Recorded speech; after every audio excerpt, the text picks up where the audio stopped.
And welcome back to Subculture, where we are continuing our look at the Melbourne International Comedy Festival today by chatting to another performer artist who has got an amazing show coming up at this year's festival. We are talking to Dobia about her show Intolerant. So welcome to the show, Uma.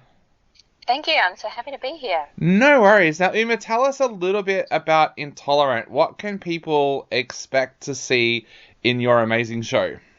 Okay, well, Intolerant is all about my experiences with Crohn's disease and food allergies and the various mishaps that have happened along the way. So it doesn't sound like a barrel of laughs, but it is, I promise. And it's a cabaret, so you're going to get a lot of music as well, some original pop music and also some parodies of well-known opera pieces and operetta pieces. So it's a lot of fun and even a cheeky little Wiggles medley thrown in there too. So tell us a little bit about how you put together your show, because of course, like you said, your show is not just straight out stand up. There's music in there and things like that as well. Tell us a little bit about how you would go about putting together a show like this. So for me, I think this kind of show, putting together this kind of show has kind of been in my head for a long time. Not specifically Intolerant, and the themes of Intolerant, but that kind of pulling together music to make the story and pulling together, bits of comedy in between. So for me, it was just, okay, this is the story I want to tell. This is how I want to tell it. Oh, this song would be perfect for this, or oh, this song would be great for that. And then how do I get from A to B? What's the dialogue I need to put in there to make it happen? So for me, in a way, it's a little easier than straight stand-up, because the music really helps to feel that story. Yeah. Now, I love that your press release describes you as an opera singer and theatre kid. I was wondering if you could tell us a little bit about your journey as an artist. Like, what came first? Was it comedy? Was it opera? Was it theatre? How did that journey work for you?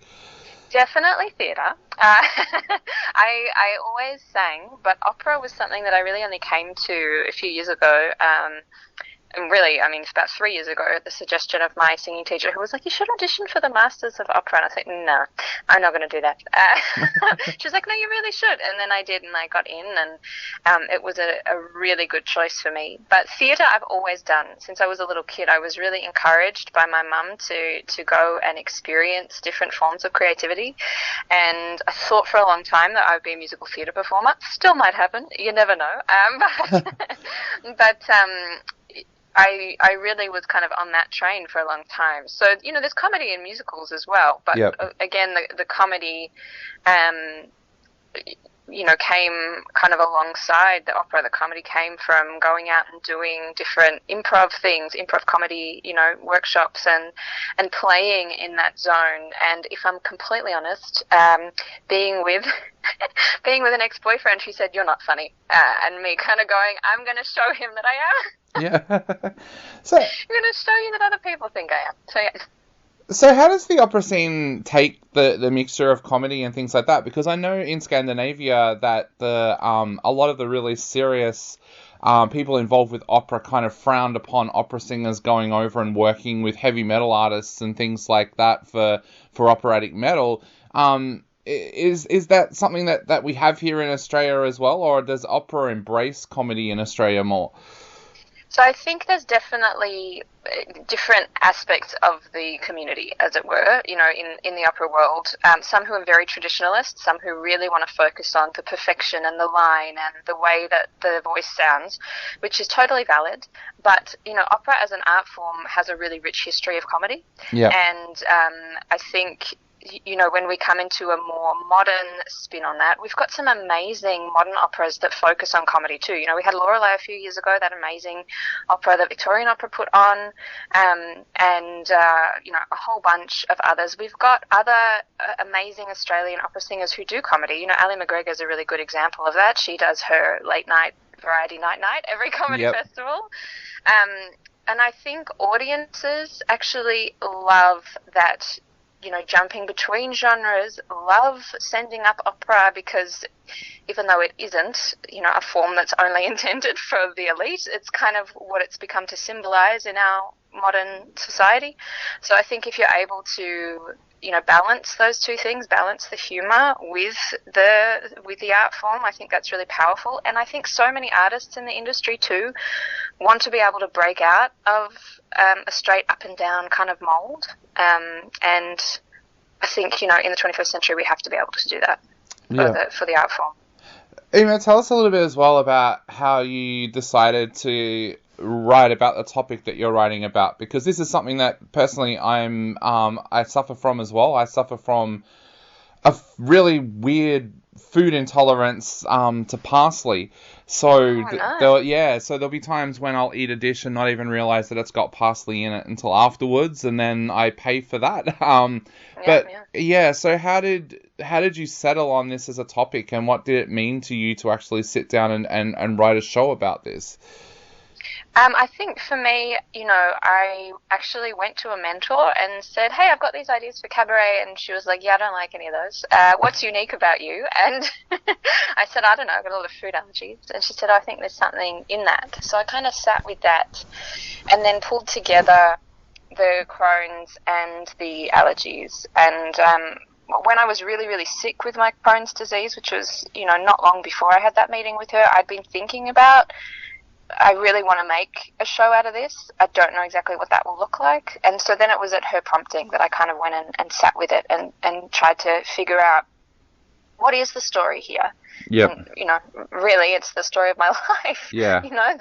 All the stuff with food. It's been in the background, but in the foreground, the whole time. And I need to, find a way to pull that all together. So it was a tough show to write, I'll be honest. It's some really emotional stuff for me, going back and remembering all of it. But I think it's a fun show and it's an important show. Yeah, people don't realize the impact of how it can affect you emotionally. Like, I've been through embarrassing situations such as going to a friend's wedding and not being able to eat any of the food that was served because it had parsley in it, and the chef couldn't change it apparently. And another time I got really, really sick because I ate in a restaurant and I asked the waitress if the food had parsley in it, which she told me it didn't. I ate it, and then later on she came out and said, "Oh, you just didn't like parsley, like you don't like the taste of it, you're not allergic to it, right?" And I said, "I'm actually allergic to it." And she goes, "It was in the sauce." You get embarrassing situations like that. Have you been through situations like that? And is that something that you wanted to bring into this show? Oh my God, so many. And I think that's the thing that people don't understand, is that you can never let your guard down. Yeah. When you've got things like this, you have to always be on the lookout. And I think, that feeling of embarrassment and that feeling of feeling different, everyone can relate to that. It's not specific to this stuff with food. But as I said, people don't understand the extent of it, and trying to bring that into the show, I think, is really important. What people are always really surprised by is the impact it's had on kind of my dating life and a couple of the awkward situations I've had to deal with that. A big one being that I didn't know until I saw an episode of QI that Brazil nuts, which I'm highly allergic to, can actually stay in the body, and particularly stay in semen for up to three days after being eaten. So that's a really fun conversation to have on a date with boys. Yeah. Like, hey, but I've had the same thing as you. Just recently I went to a gig and they were feeding us at the gig, and the kitchen had not been informed of my allergies, and later the person who was supposed to pass on the information said, I just put in a vegan meal for you and hoped for the best. I was like, you can't do that. Like, when I turned up, they were roasting almonds in the kitchen. I had to go and stand outside, people are really kind of blasé. They don't understand the full experience of it, and I'm hoping that this show will help with that. Did it help for you as well, like being able to sit down and write about this? Because I know, like, a lot of artists out there find that when they write about something really personal and they let it out into the world, that it actually helps them personally as well. Yeah, no, it definitely has. It definitely has. The one thing that I will say is that it's made it harder for me to be naughty, you know, like I'm allergic to chocolate and I love chocolate, and sometimes I will just, you know, have a sneaky chocolate, and now everyone knows that. So it's harder for me to be cheeky. But you know, it definitely has helped me, and it's helped me to feel more assertive and more clear about, okay, like these are things I need to. I used to be very embarrassed about talking about it and about making my needs known, and now I feel more empowered. Yep. So that's a really positive thing. The comedy aspect of it as well. You said that there's a few parodies in there of songs that people will recognize.